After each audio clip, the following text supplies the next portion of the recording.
So in this video, I want to refute some very common but also very incorrect economics claims that are usually believed by leftist or socialist types, although some are also believed by people who are closer to the center or even right-leaning.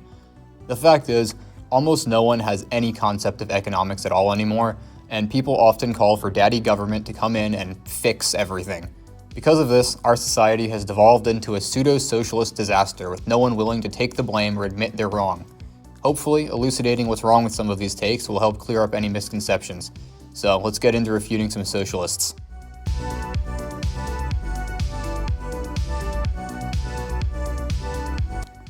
The first bad economic claim I'm going to talk about is the belief that the free market requires government intervention and regulations. People typically believe this because they think that unregulated capitalism will lead to monopolies and an exploitative upper class. This comes from a fundamental misunderstanding of why the world is as it is today. If you haven't been under a rock for the past few decades, you'll have realized that the price of essentially everything is going up. It's very easy to blame this on the greedy capitalist class that keeps on raising prices if you don't actually understand what's going on. The first thing you need to understand to get why this isn't true is that corporations actually lobby for more regulation, not less. One of the biggest propaganda campaigns ever has convinced pretty much everyone, even many standard Republicans, that corporations are lobbying the government for less regulation. This makes sense if you don't think about it for very long because it's very intuitive. The less regulation, the more freedom a corporation has to do what they want to do. But that's not the whole story. If you're of this mindset, let me ask you, what is the biggest threat that nearly every corporation faces? The answer is competition. Competition forces corporations to actually better their products lest they be overtaken by someone else, and the same applies to lowering prices. So, if a corporation wanted to make as much money as possible and wasn't concerned with ethics, what would be the easiest way to go about this? The answer would be eliminating competition. If you no longer have to compete, it's very easy to continuously raise your prices and lower your quality, as the consumer has no other option than to buy your product. So, the corporation in question goes to the government and lobbies for regulations that make it harder to enter the market. These often come in the form of requiring businesses who wish to start having to purchase dozens of certificates, waiting long periods of time, and paying large sums of money in advance. For example, if you want to build a new apartment complex in most US cities, before you can even start building, you'll likely rack up thousands, if not hundreds of thousands of dollars in fees from the government. This is perfect for the lobbyist though, because if it's incredibly expensive and challenging to start a business, less people will be willing and able to do so, meaning there will be less competition. This is also why corporations lobby the government for patents and fight multi-year-long court battles with each other to get ownership of these patents. The patents allow the owner to be the only producer, creating an artificial government-granted monopoly. So the reason that prices keep rising is that the government, through lobbyists, is granting special interest groups artificial monopolies over the market that allow these groups to set ridiculous prices without worrying about losing sales. This has quite literally nothing to do with capitalism though, or the free market. Instead, it's a feature of government. As long as the government has enough power to regulate the market, corrupt individuals will exploit that power and use it for their own self-interest and gain. When someone says that the reason the economy is screwed and proposes that more government regulations are the solution, all they're essentially doing is saying the government is corrupt and we should give it more power so it can fix itself. This is a horrible solution and will never work, and it's also why the same cycle has continuously repeated of the government abusing its regulatory power, things getting worse, and people saying the government needs more power to fix the problems it created. More government will never be the solution because government is the problem.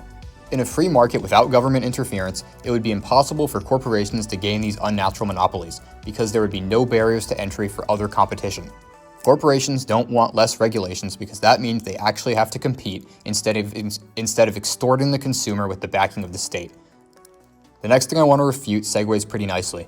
It's the claim that capitalism and the free market create monopolies, or in other words, the myth of natural monopolies. To understand why this is impossible, first we need to talk about what a monopoly is.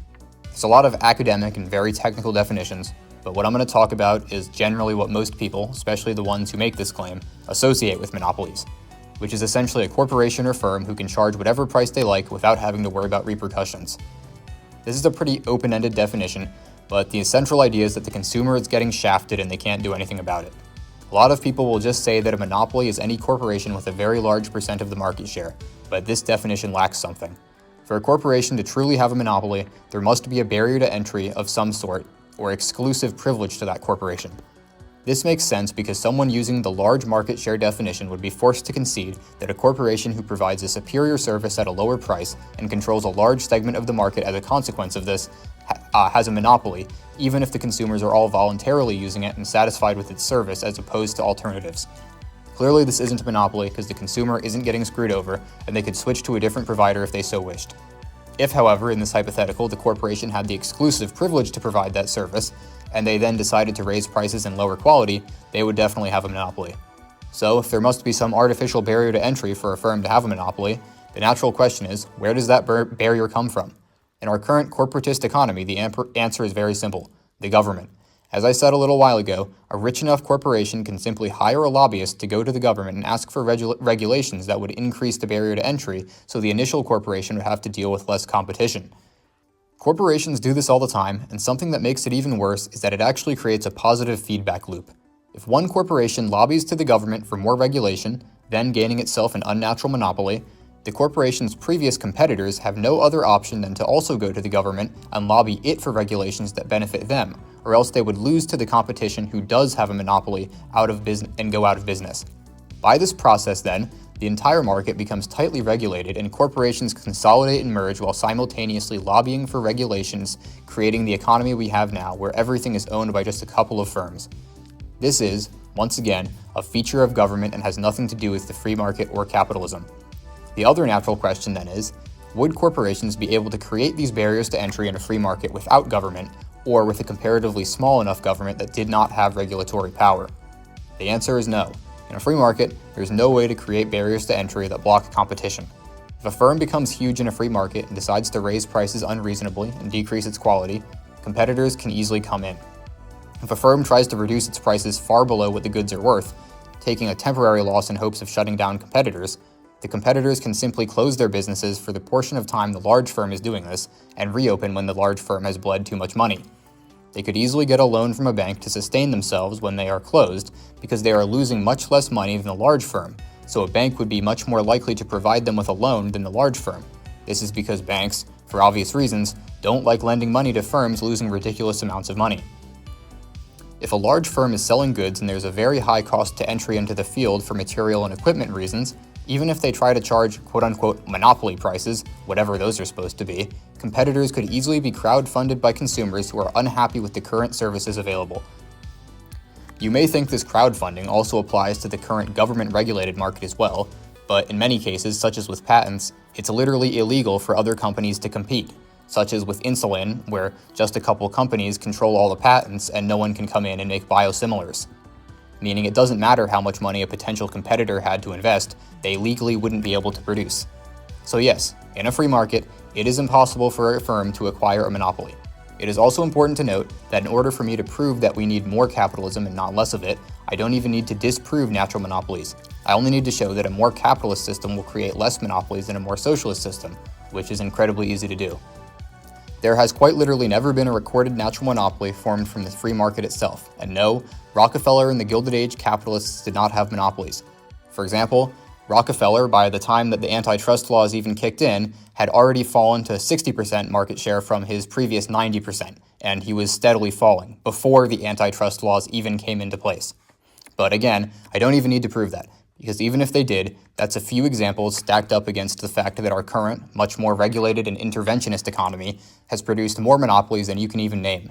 Virtually every large corporation you can think of in the US has lobbied the government and has some sort of unnatural monopoly. And this is no coincidence. It's the natural progression of the government. And that's because, above all other corporate monopolies, the government has the largest monopoly of them all. If you concede that monopolies are bad and that competition is a good thing, then you're logically forced to accept that the government is naturally prone to corruption, inefficiency, coercion, and screwing the very consumer it promises to protect. This is because, fundamentally, all the government is an organization who has been given the exclusive privilege to take money without the consent from people, taxation, and use that money to fund services that it has excluded every other potential competitor from participating in. If you accept and understand that if a corporation has a monopoly, then it has a natural incentive to exploit that monopoly for its own benefit, then it's no leap to conclude that the government, which is just a massive monopoly, will also exploit people for its own gain. Now, the next claim I'm going to look at is that billionaires are unethical. This claim is actually really interesting because it has some truth to it, just not in the way that the people who go around saying this think. People who believe billionaires are unethical are typically the same leftists or socialists who believe things like taxing the rich and in a fixed pie economy. So why is there some truth to this claim? Well, as I've established, corporations lobby the government for regulations that benefit them and give them unnatural monopolies. This is essentially the state extorting all of us for money, and they even do this in critical industries like medicine. In fact, healthcare is one of the industries where patent evergreening and regulations are the most common, which literally causes people to die or pay exorbitant prices for their healthcare. And no, giving the government full control over the healthcare system with some universal healthcare program would only make this 1,000 times worse, because of all of the previous issues I've talked about. If you want to know more about this, Liquid Zulu has a great video about private healthcare and why public healthcare is terrible.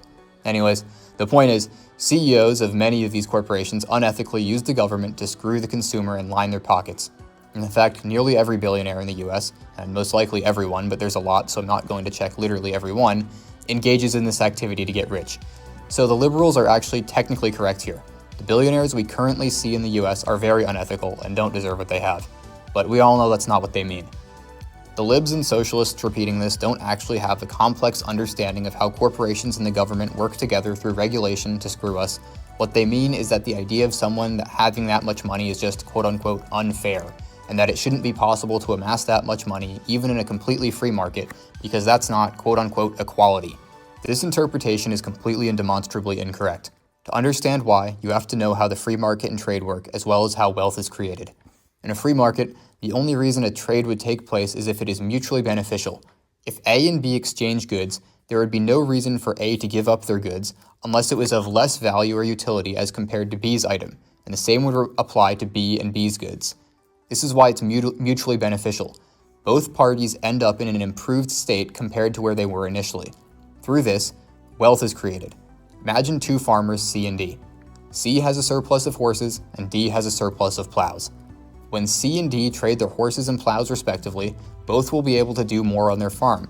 C will be able to use the extra plow for their horse, and D will be able to use the extra horse for their plow.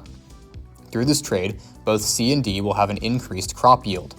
This increasing crop yield will go to the market, and now the town they live in will have more food than what they would have had if the trade had not taken place. This effect will continue rippling through this small economy and eventually will benefit everyone in it by creating additional wealth to go around. Maybe the farmers who saw the direct profit from selling their crops will see more of this wealth than, say, the accountant in the town who didn't even buy any of the crops, but it's important to note that by increasing the overall amount of wealth in the town, these mutually beneficial trades will pass on to this accountant eventually and will also benefit him in the long run despite having no part in the actual production or sale of goods.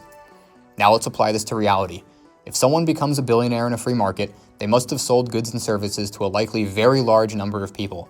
As previously established, trades in a free market only take place if they are mutually beneficial, so this billionaire must have mutually benefited many people. Furthermore, this mutual benefit, as shown in the farmer analogy, will create more wealth to go around, meaning that the overall economy will be better off, and even people who had not bought products from the billionaire will be better off than if the billionaire had not existed. So logically, it would actually be better for a free market economy if there were more billionaires, as they inherently create wealth. The reason this doesn't apply to our actual economy, or at least not to the same extent, is because many of the purchases we make from billion-dollar companies are backed by government coercion and aggression. When companies gain monopolies from the government via lobbying for regulations, it's not only unethical, it's also coercion. The government backs its law by the threat of force if there is a lack of compliance, as well as by stealing tax dollars from its unconsenting citizens. When a company essentially hires the government to forcefully ensure that the consumers only have the choice to buy from them, it's no longer voluntary to the same extent, it's coercion. Anyways, that's about all I have to say. If you want to understand some of these subjects better, I'd highly recommend reading Hans Hoppe's book, A Theory of Socialism and Capitalism, and or watching some more content on the topic. Also, if you disagree with anything I've said, feel free to leave your criticism in the comments and I'll probably reply. Thanks for watching, and a like or subscribe would be greatly appreciated.